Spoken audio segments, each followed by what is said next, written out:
Good morning student, आपका स्वागत है मेरे चैनल श्योर 10 पे। आज से हम क्लास 10th का मैथ का चैप्टर 7 कोऑर्डिनेट ज्योमेट्री पढ़ेंगे। क्लास 9th में आप इसको पढ़ के आ चुके होंगे। वहाँ पे सिर्फ बेसिक था। बेसिक मतलब कि कोऑर्डिनेट होता क्या है, एक्स एक्सिस क्या होता है, वाई एक्सिस क्या होता है, एक्स और कब एक्स और वाई प्लस प्लस होते हैं, माइनस माइनस होते हैं, ठीक है, कितने तरह के कार्टेशियन प्लेन होते हैं, कितने क्वाड्रेंट होते हैं, ये सब हम पढ़ के आ चुके थे। इसमें हम थोड़ा सा एक लेवल ऊपर पढ़ेंगे, तो अच्छे से देखना। मैं फिर भी जीरो से स्टार्ट कर रहा हूँ क्योंकि 9th की पढ़ी हुई चीज़ बच्चा कई बार भूल जाता है, याद नहीं रहता, तो मैं सारा एक बार आपको रिकॉल करवा देता हूँ और फिर उसके बाद आगे देखते हैं कि चैप्टर में क्या क्या है। ठीक है, तो चलिए वीडियो को स्टार्ट करते हैं। देखो पहला क्या कह रहा है, ये कह रहा है the coordinate of algebra and geometry is called coordinate geometry. Historically मतलब इतिहास में जब कोऑर्डिनेट को इंट्रोड्यूस किया था ज्योमेट्री की हेल्प के लिए, मतलब बेसिकली इसमें हम जितनी भी ज्योमेट्रिकल फिगर होती है जैसे square, circle, triangle, right angle, triangle, सबको हम कोऑर्डिनेट के अनुसार, अलजेब्रा के अनुसार उसको लीनियर इक्वेशन में सोल्व करते हैं। आई बात समझ में, लीनियर भी नहीं, क्वाड्रेटिक भी होती है, कई तरह की इक्वेशन होती है, उसके अनुसार हम इसको सोल्व करते हैं। आई बात समझ में, तो अच्छे से देखते हैं। ये सब तो बेसिक इंट्रोडक्शन था। अब आ जाओ, ये 9th में आप पढ़ के आ चुके होंगे, rectangular Cartesian coordinate of a point. ठीक है, तो देखो सपोज करो जैसे ये एक्स एक्सिस है, ये बोर्ड को, और ये वाई एक्सिस है। ठीक है, तो यहाँ पे मुझे आना है, यहाँ पे कोई पॉइंट प्लॉट करना है इस तरीके से। ठीक है, तो इस पॉइंट को प्लॉट करने के लिए पहले मुझे यहाँ पे चलना होगा, फिर यहाँ पे ऐसे जाना होगा। मतलब इस एक्सिस पे चला मैं तो ये x हो गया, और फिर खड़े पे चला तो ये y हो गया। आई बात समझ में। सेम वही चीज़ यहाँ पर है। मैंने क्या लिखा है, ये हमारा रेक्टेंगुलर कार्टेशियन वो है कार्टेशियन कोऑर्डिनेट, और ये है हमारा फर्स्ट क्वाड्रेंट, ये सेकंड, ये थर्ड और ये फोर्थ। यहाँ पे दोनों प्लस प्लस होते हैं, बेसिक सी बात है, 9th में पढ़ चुके हो, फिर भी बता दिया है ना। अब यहाँ पे जो मेरा OM है, ठीक है, OM को मैं क्या लिख रहा हूँ, OM की डिस्टेंस जो है OM इक्वल टू वो x है। ठीक है, और इसी को हम क्या बोलते हैं, मतलब इसी को हम क्या बोलेंगे, अब्सीसा, ABSCCISA, अब्सीसा। एक मिनट मुझे जरा अब्सीसा की स्पेलिंग देखने दो। अब्सीसा की स्पेलिंग थोड़ी सी मिस्टेक हो गई, यहाँ पे है CISSA। ठीक है, इसको बोलते हैं अब्सीसा, और इसी को बोलेंगे एक्स कोऑर्डिनेट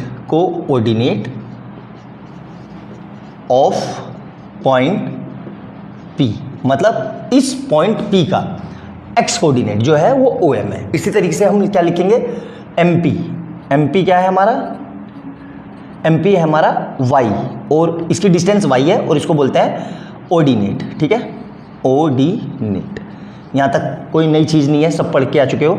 और इसी को बोलेंगे y coordinate of point P, मतलब इस पॉइंट P का ये y कोऑर्डिनेट है। क्लियर है, यहाँ तक अच्छे से समझ में आया। बहुत बेसिक चीज़ें थी, नॉर्मल सी। अब इसमें कुछ प्रॉपर्टी है, क्योंकि बोर्ड भर चुका है, लिखने की जगह नहीं है, तो इस पूरे को मैं मिटा के इसकी कुछ प्रॉपर्टी लिख रहा हूँ। ठीक है, नोट डाउन कर लो जल्दी से। अब देखो, ये कुछ पॉइंट है जो इस चैप्टर में हमें याद रखने होंगे, बेसिक से पॉइंट है।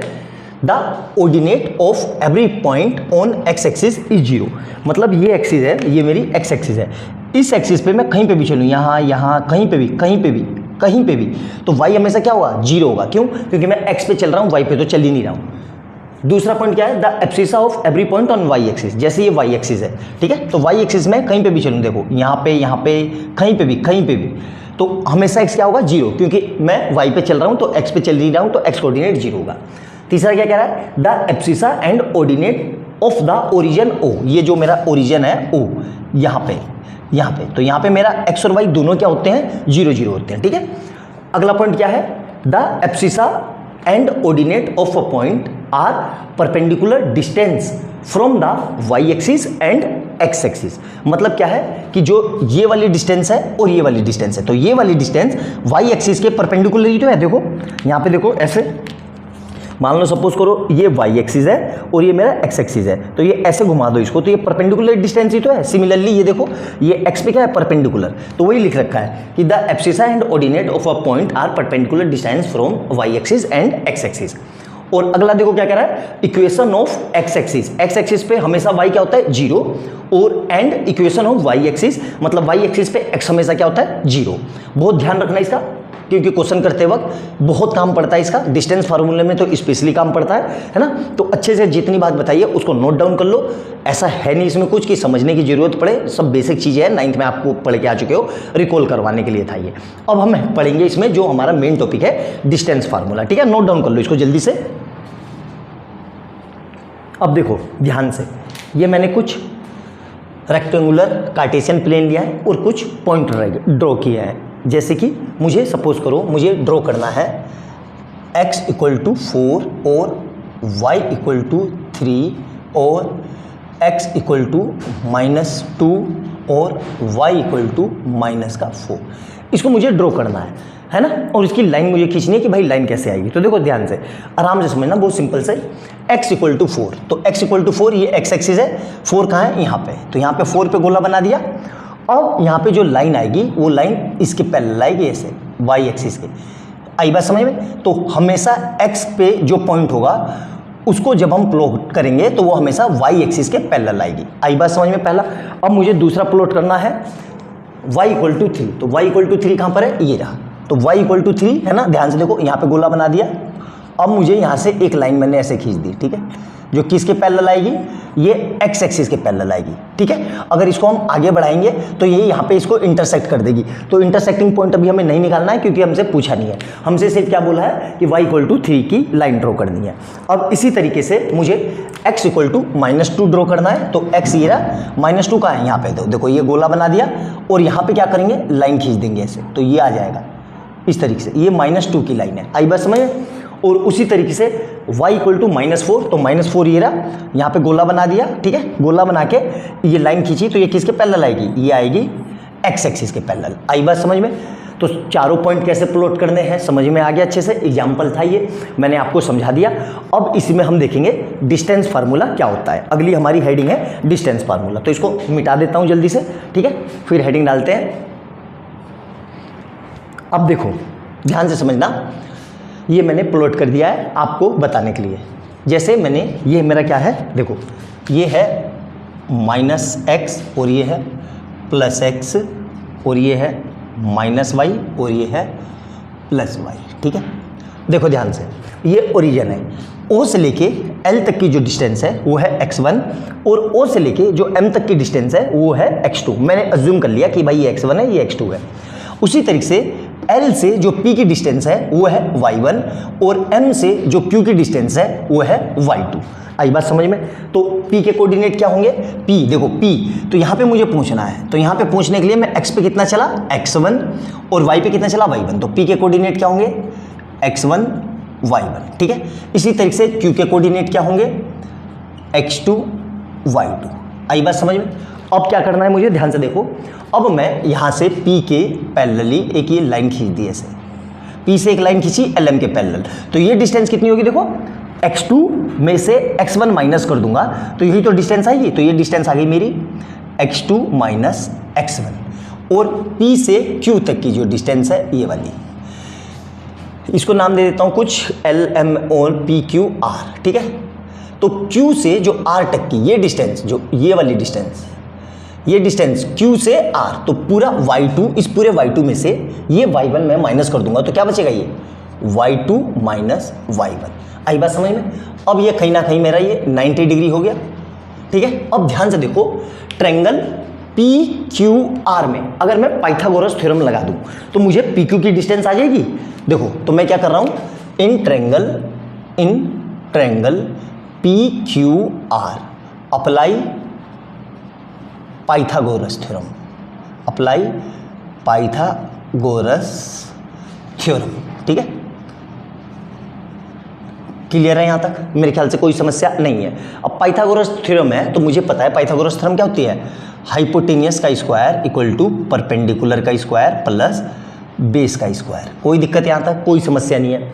हाइपोटेनियस कितना है, 90 के सामने मुझे जो होता है वो हमेशा हाइपोटेनियस होता है, मतलब PQ का स्क्वायर इक्वल टू परपेंडिकुलर कितना है, PR का स्क्वायर प्लस बेस कितना है, QR का स्क्वायर। ओ उल्टा हो गया, परपेंडिकुलर है मेरा क्यू आर और ये है पी आर, ठीक है। ये हो जाएगा क्यू आर का स्क्वायर और ये हो जाएगा पी आर का स्क्वायर। क्लियर है यहाँ तक? अब क्या करना है, यहाँ पे हमें वैल्यू रख देनी है। क्यू आर कितना है मेरा, देखो क्यू आर कितना है मेरा, y2 माइनस y1 का whole square plus P R कितना है, x2 माइनस x1 का होल स्क्वायर, ठीक है।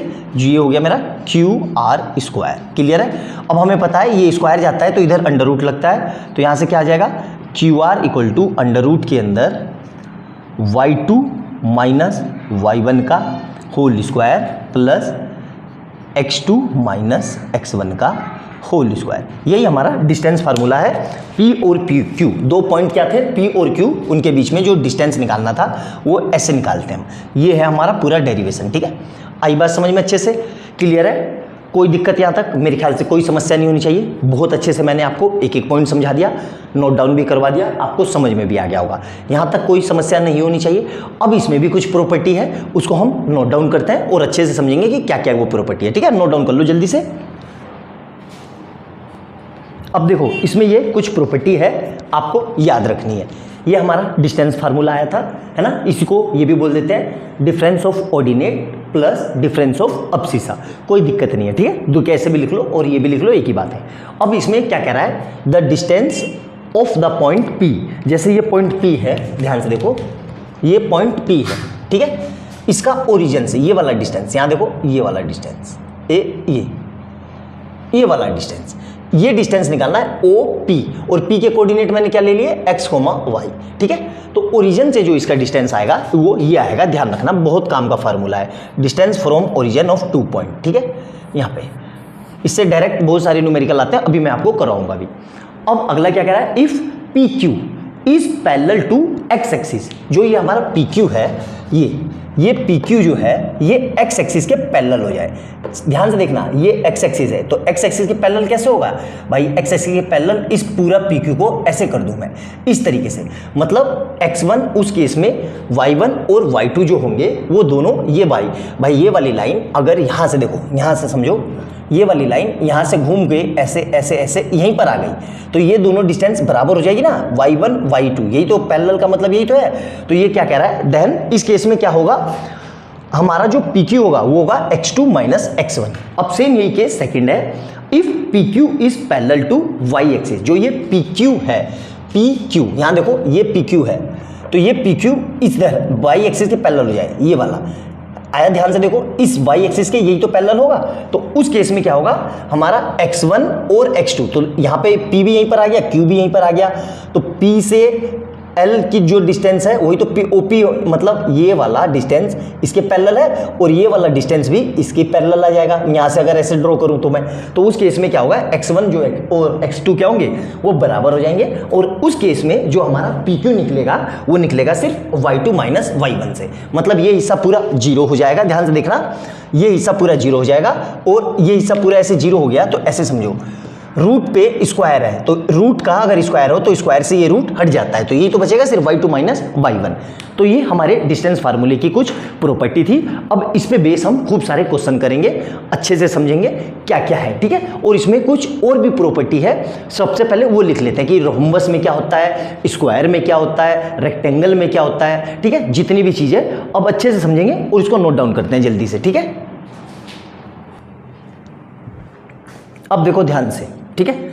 ये जब हमें सिर्फ 3 पॉइंट गिवन हो और हमसे कहे कि प्रूफ बताना है हमें कि भाई ये 3 पॉइंट P के कोऑर्डिनेट क्या है, x1 y1, Q के कोऑर्डिनेट क्या है, x2 y2, और R के कोऑर्डिनेट क्या है, x3 y3, ठीक है।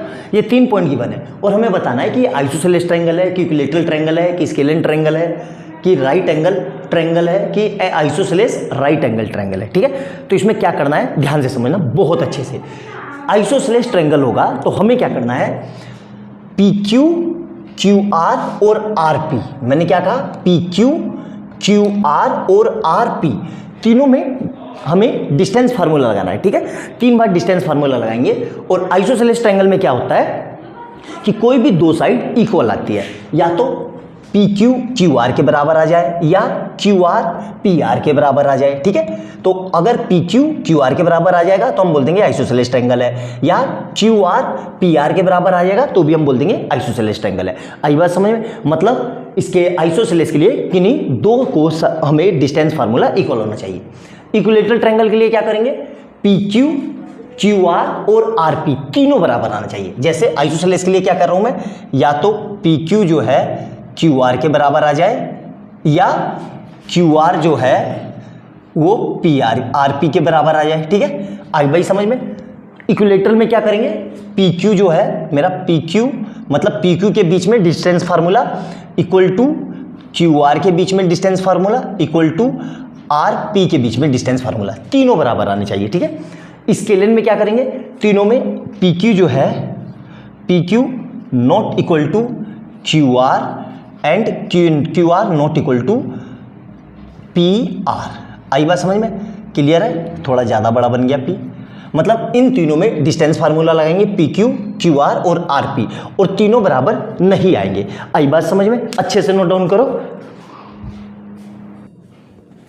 अब देखो राइट एंगल ट्रायंगल के लिए हमें क्या करना पड़ेगा, एक बार पी क्यू के बीच में डिस्टेंस फार्मूला लगाना होगा, क्यू आर के बीच में लगाना होगा, आर पी के बीच में लगाना होगा, या अगर मेरा ये आ जाता है पी क्यू का स्क्वायर जो है वो Q R square plus are P के स्क्वायर के बराबर आ जाएगा, तो हम क्या बोल देंगे कि ये हमारा क्या है, राइट एंगल ट्रायंगल।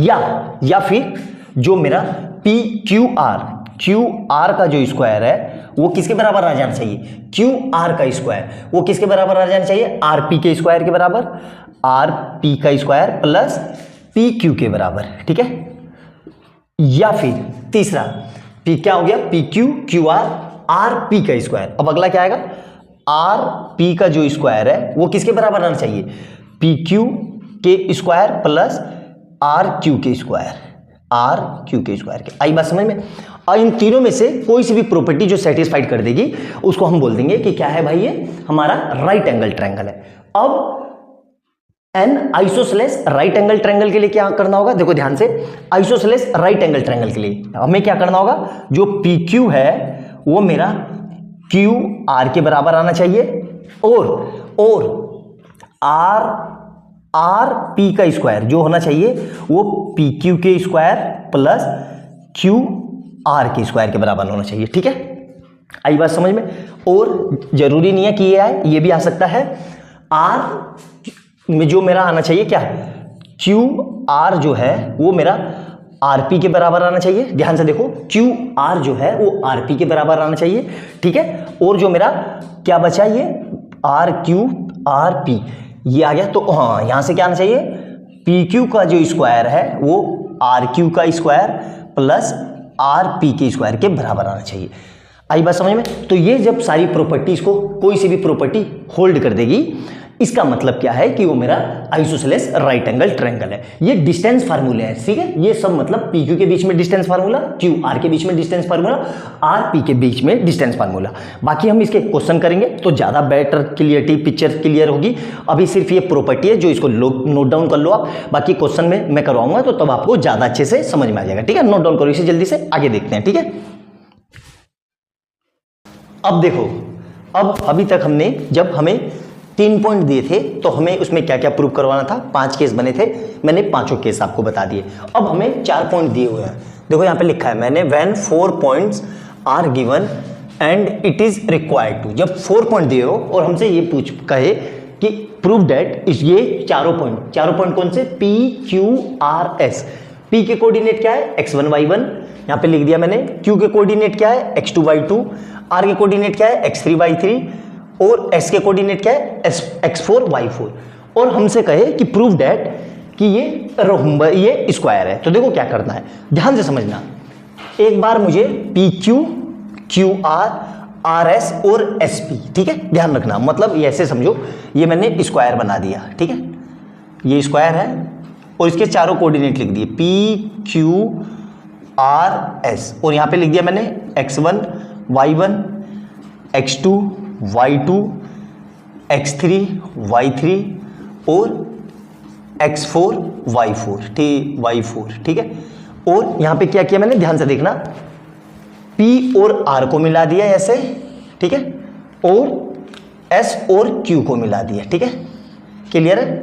अब हमें पता होना चाहिए, बहुत अच्छे से ध्यान से समझना, ठीक है, ध्यान से बहुत अच्छे से, कि स्क्वायर की चारों साइड क्या होती है, बराबर। तो मतलब मुझे P Q, Q R, R S, S P, इन चारों में डिस्टेंस फार्मूला लगाना है, और वो चारों डिस्टेंस कैसे आनी चाहिए, बराबर। मतलब मेरा क्या है, P Q equal to Q R equal to R S equal to S P, ये चारों डिस्टेंस बराबर आनी चाहिए। और जो मेरा पी आर है, डायगोनल पी आर, ये वाला डायगोनल पी आर, ये किसके बराबर आना चाहिए, एस क्यू के, डायगोनल एस क्यू के। मतलब 6 बार इसमें मुझे डिस्टेंस फार्मूला लगाना होगा, और ये कंडीशन अगर सेटिस्फाइड कर गई तो मुझे क्या बोल दूंगा मैं, कि भाई ये स्क्वायर है। रोम्बस में क्या करेंगे, ध्यान से देखना, रोम्बस में क्या होता है, चारों साइड तो बराबर होती है लेकिन डायगोनल बराबर नहीं होते हैं। तो रोम्बस में क्या करना पड़ेगा मुझे, P Q equal to Q R equal to R S equal to S P, ये चारों तो मुझे प्रूफ करने ही करने होंगे। लेकिन यहां पे जो मेरा होता है वो पी आर जो होता है वो not equal to S Q के, मतलब इसमें डायगोनल बराबर नहीं आएगा। आई बात समझ में। अब रेक्टेंगल में क्या करना होगा, अब रेक्टेंगल में आपको पता है कि आमने सामने की साइड बराबर होती है, मतलब पी क्यू जो होगी वो एस आर के बराबर होगा, और आर क्यू जो होगी वो एस पी के बराबर होगा। आई बात समझ में। तो रेक्टेंगल में क्या लिख रहा हूं मैं, जो पी क्यू जो है इज इक्वल टू किसके बराबर होगा, एस आर के, ठीक है। और फिर जो मेरा क्या है, एस पी जो होगा वो बराबर आएगा आर क्यू के, ठीक है। और तीसरा जो डायगोनल है, डायगोनल कौन सा है, पी आर, ये बराबर आएगा एस क्यू के। आई बात समझ में, क्लियर है यहां तक, मेरे ख्याल से समझ में आ गया होगा, कोई समस्या नहीं है। अच्छे से एक एक पॉइंट फिर से एक बार रिकॉल कर लेते हैं, जितनी चीजें हमने सीखी अच्छे से, क्लियर है। अब देखो पैरेललोग्राम में क्या होगा, ध्यान से देखना, पैरेललोग्राम में भी आपको एक बात बता देता हूं, ठीक है। जो स्क्वायर होता है वो रोम्बस होता है, वो स्क्वायर का भाई होता है। मतलब रोम्बस को, स्क्वायर को थोड़ा सा धक्का मार दो तो वो ऐसे टिल्ट हो गया तो वो रोम्बस बन गया। इसी तरीके से रेक्टेंगल को थोड़ा सा धक्का मार दो तो वो ऐसे टिल्ट हो गया तो वो पैरेललोग्राम बन गया। तो जो प्रॉपर्टी स्क्वायर की है वही रोम्बस की है, बस इसमें डायगोनल इसके सेम होते हैं, इसके अलग अलग होते हैं। सेम वहां पे भी जो प्रॉपर्टी रेक्टेंगल की है वही प्रॉपर्टी पैरेललोग्राम की है, लेकिन इसके डायगोनल कैसे होते हैं, अनइक्वल। तो इस पे भी हम क्या करेंगे, जो पी क्यू है, पी क्यू वो एस आर के, पी क्यू का मतलब डिस्टेंस फार्मूला, याद रखना ये सब डिस्टेंस फार्मूला है। पी क्यू जो होगा वो एस आर के बराबर होगा, एस पी जो होगा वो आर क्यू के बराबर होगा, ठीक है। और जो होगा हमारा पी आर जो होगा, पी आर वो इक्वल नहीं होगा किसके, एस क्यू के, ठीक है, क्लियर है, यहां तक समझ में आ गया। अब ट्रेपीजियम क्या होता है, एक बार यहां पे मैं फिगर बना देता हूं, देखो ट्रेपीजियम की, ठीक है, ये ट्रेपीजियम है इस तरीके से। तो यहां पे लिख लो पी क्यू आर एस, ये क्या हो जाएगा, x1 y1 x2 y2 x3 y3 और x4 y4, ठीक है, आ गया समझ में। तो ट्रेपीजियम में क्या होगा, कोई सी दो साइड, या तो PQ जो है वो SR के इक्वल आएगी, या SP जो है वो RQ के इक्वल आएगा। आई बात समझ में। ट्रेपीजियम में क्या होती है कि पैरेलल साइड्स इक्वल होती है, आई बात समझ में। तो इसमें या तो PQ जो है वो SR के बराबर आएगा, या SP जो है वो RQ के बराबर होगा। ये हमें ट्रेपीजियम में प्रूफ करना होगा। ट्रेपीजियम के क्वेश्चन हमारी बुक में या साइड बुक में शायद देखने से मिलेगा, लेकिन फिर भी हम इसको अच्छे से एक क्वेश्चन इसका जरूर करेंगे। अब ये जितनी प्रॉपर्टी मैंने आपको बताई, इन सारी प्रॉपर्टी पे अब हम एक एक करके लाइन से क्वेश्चन देखते हैं और उसको सोल्व करते हैं। ये हमारा थ्योरी का लेक्चर था इतना। अब हम सीधा डायरेक्ट क्वेश्चन करेंगे प्रैक्टिस के। सबसे पहले डिस्टेंस फार्मूला के क्वेश्चन करेंगे, फिर उसके बाद ये वाले सारे क्वेश्चन करेंगे 4 साइडेड, फिर 3 से पॉइंट वाले क्वेश्चन करेंगे, फिर 4 साइडेड वाले करेंगे। आई बात समझ में। यहाँ पे एक कंसेप्ट बच गया, इक्वी डिस्टेंस। उसको क्या होता है वो भी मैं समझा रहा हूं, ध्यान से नोट डाउन कर लो ये। अब देखो इक्वी डिस्टेंस का मतलब क्या होता है और इसको हमें कैसे इसके क्वेश्चन प्रूफ करने हैं और क्या होता है ये किस तरीके से अप्लाई करेंगे वो समझते हैं। सपोज करो जैसे कोई पॉइंट है, यहां पे जैसे ये कोई पॉइंट है ए, ठीक है, इसके कोऑर्डिनेट क्या लिख दिए मैंने, x1 y1, ठीक है। और यहाँ पे कोई पॉइंट है बी, इसके कोऑर्डिनेट क्या लिख दिए, x2 y2, ठीक है, क्लियर है यहाँ तक। और यहाँ पे कोई पॉइंट है p, ठीक है, इसके कोऑर्डिनेट क्या लिखे मैंने, x, y। अब जो ये p है, ध्यान से देखना मैं क्या कह रहा हूँ, ये जो p जो है वो a से उतनी डिस्टेंस पे है जितना ये p b से है। आई बात समझ में? तो इसको करना कैसे है, इसका क्या फंडा है, तो देखो सबसे पहले मुझे PA के बीच में डिस्टेंस फार्मूला लगाना है। तो मैं क्या लिख रहा हूँ,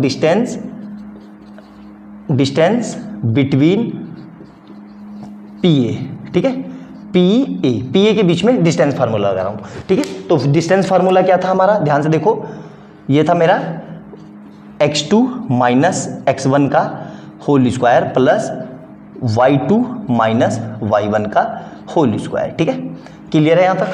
तो यहाँ पे क्या करेंगे हम, ध्यान से देखो, ध्यान से समझना, इसको ले लो x1 x2 और इसको ले लो y1 y2 y1। तो सपोज करो ये क्या हो जाएगा y2 और ये कितना हो जाएगा y2, x2 y2। आया समझ में, क्लियर है यहाँ तक। तो इसके रिस्पेक्ट में ये, तो ये माइनस ये, मतलब क्या हो जाएगा x माइनस x1 का whole square plus y minus y1 का होल स्क्वायर, क्लियर है। ये मेरा क्या है, PA के बीच में, मतलब डिस्टेंस बिटवीन PA, क्लियर है। अब सेम यही फार्मूला लगा रहा हूं मैं, क्या, डिस्टेंस बिटवीन, ध्यान से देखना, डिस्टेंस बिटवीन PB, ठीक है, PB, क्लियर है। तो PB के लिए कैसे करूंगा मैं, ध्यान से देखना यहां पे, तो फार्मूला तो यही लगेगा सेम, ठीक है। लेकिन अब मेरा ये क्या हो जाएगा, इसको मैं मिटा देता हूं, कंफ्यूजन क्रिएट करेगा, ये x2, लेकिन x2 तो ये है, तो यहां पे इसमें से ये माइनस होगा, मतलब क्या होगा, x माइनस x2 का whole square plus y minus y2 का होल स्क्वायर, ठीक है। यहां से PA निकल गया, यहां से PB निकल गया। अगर ये दोनों बराबर आ गए, मतलब PA इक्वल टू PB, कि ये डिस्टेंस बराबर आ गई, तो मैं क्या बोल दूंगा, जो मेरा P पॉइंट है वो A और B से इक्वल डिस्टेंस पे है, मतलब इक्वी डिस्टेंस है। अगर ये पॉइंट बराबर ना आए तो हम बोल देंगे ये हमारा इक्वी डिस्टेंट नहीं है। आई बात समझ में? तो अच्छे से नोट डाउन कर लो। अब हम इस पे रिलेटेड जितने भी टाइप के क्वेश्चन थे सारे क्वेश्चन करते हैं और एक एक पॉइंट समझ के करते हैं।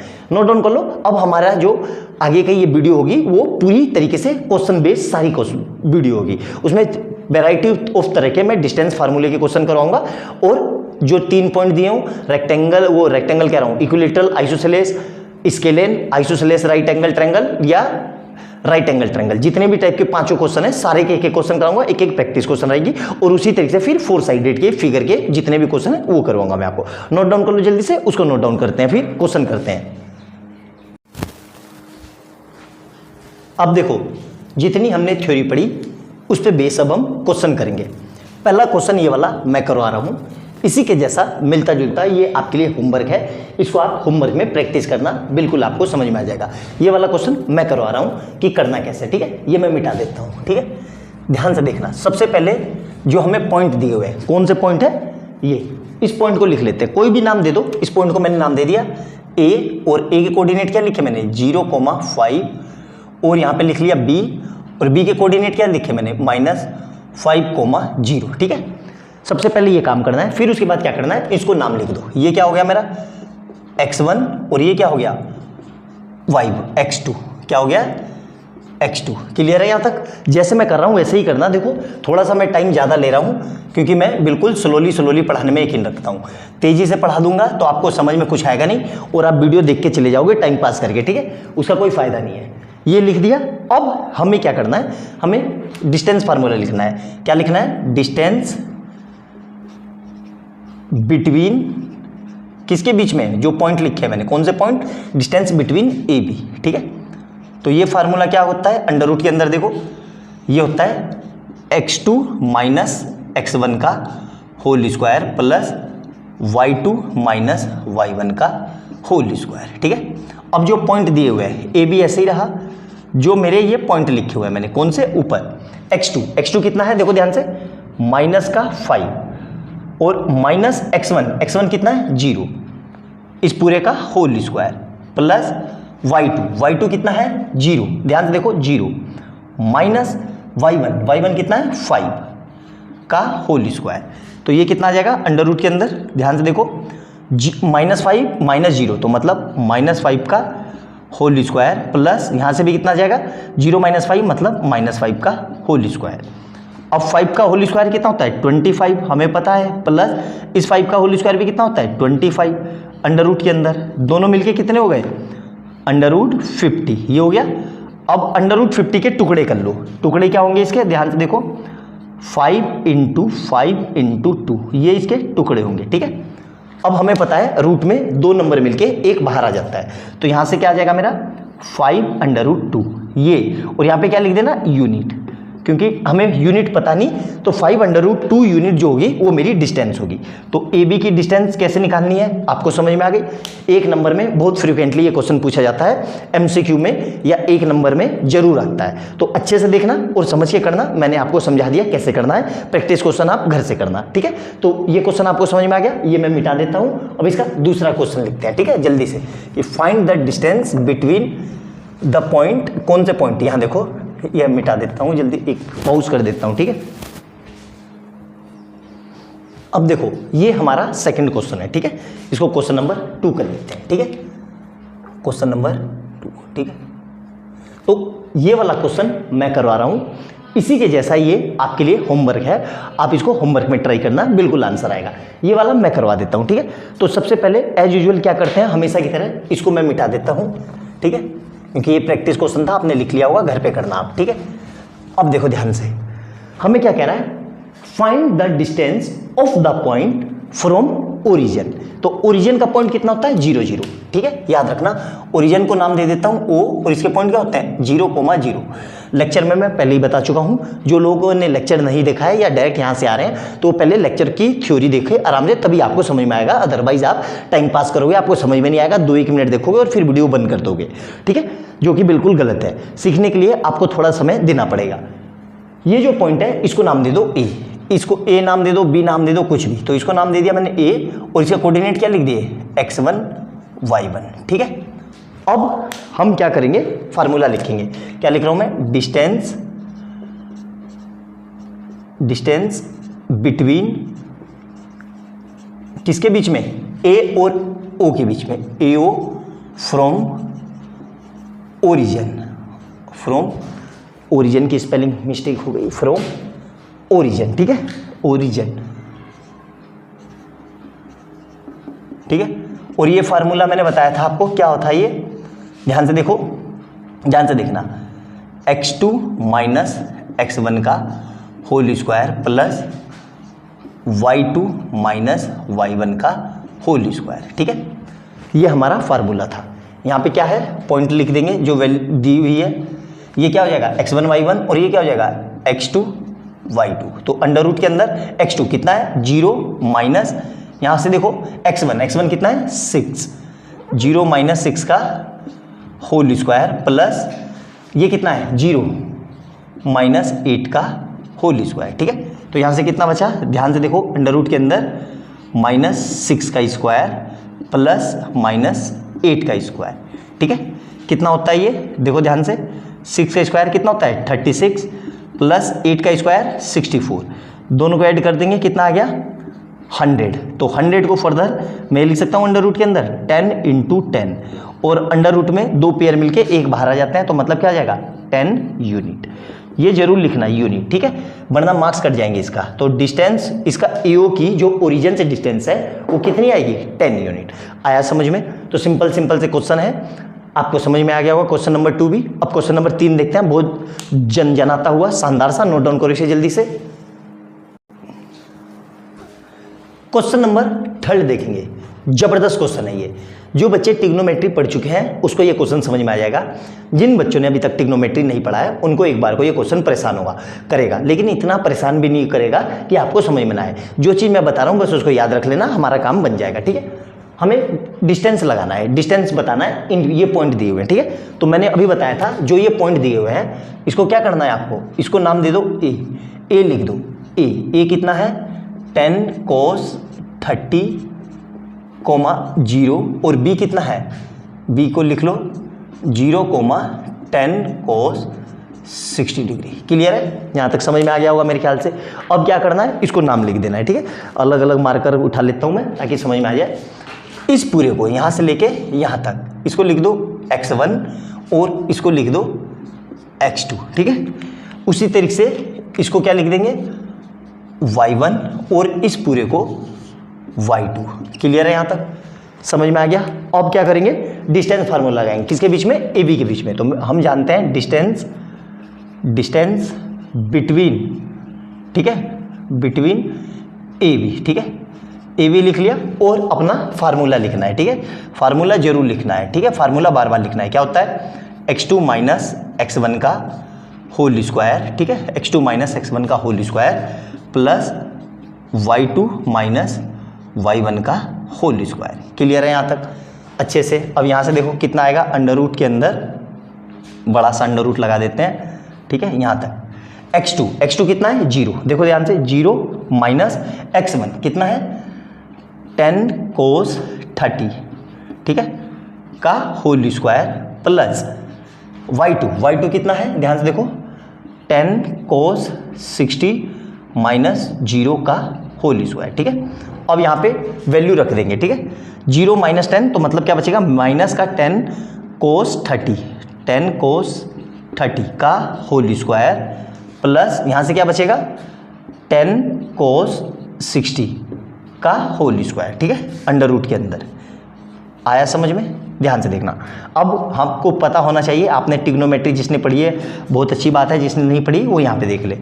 माइनस ऐसे ही रहा ये -10 और cos 30 जो होता है ध्यान से देखना, cos 30 जो होता है वो √3/2 होता है। ये वाला, ये जो cos 30 होता है इसकी वैल्यू √3/2 होती है और उस पूरे का whole square plus 10 cos 60 cos 60 कह रहा हूँ, cos 60 जो ये होता है ये वाला ये cos 60 ये कितना होता है 1/2 का होल स्क्वायर, ठीक है।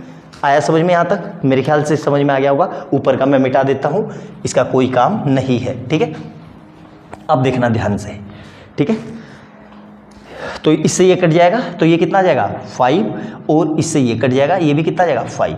तो अभी मेरे पास क्या बचा, देखो ध्यान से, माइनस का 5√3 का होल स्क्वायर प्लस 5 का होल स्क्वायर अंडर रूट के अंदर, ठीक है।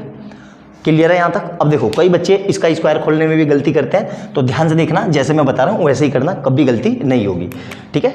तो अंडर रूट के अंदर कितना आ जाएगा ये, इसको 2 बार लिख लो, मतलब 5√3 मल्टीप्लाई -5√3 और यहाँ से कितना आ जाएगा, ये तो नॉर्मल सा है, अलग पेन से लिख देता हूँ, 5 का स्क्वायर 25, ठीक है। अब देखो √3 की √3 से और 5 की 5 से और माइनस माइनस प्लस, तो 5 या 25 और √3 की मिलके 3 प्लस 25, ठीक है। तो ये टोटल कितना हो जाएगा, ये कितना हो जाएगा, ये हो जाएगा 75 प्लस 25, ठीक है, अंडर रूट के अंदर। मतलब कितना आ गया ये, यहीं पे लिख देता हूँ, अंडर रूट के अंदर 100, ठीक है। और 100 को जस्ट अभी मैंने बताया था, 100 को क्या लिख सकता हूँ मैं 10 × 10, मतलब 2 10 मिलके एक बाहर आ जाएंगे, तो मतलब इसका आंसर क्या आ जाएगा 10 यूनिट। तो जो डिस्टेंस होगी हमारी ए बी की वो कितनी आएगी 10 यूनिट। तो इतना पूरा डिटेल में आपको करने पे एग्जाम में पूरे नंबर मिलेंगे और ऐसे ही आपको करना है, अदरवाइज आपको पूरे नंबर नहीं मिलेंगे। तो ये हमारे प्रैक्टिस क्वेश्चन हैं, जितने भी हैं अच्छे से नोट डाउन करो और इसमें बहुत अच्छे अच्छे क्वेश्चन करवाए हैं मैंने, उसको नोट देख लेना, बहुत ही मजा आएगा आपको आने वाले उसमें सेशन में, ठीक है। तो पूरा वीडियो देखना, ठीक है, नोट डाउन कर लो इसको।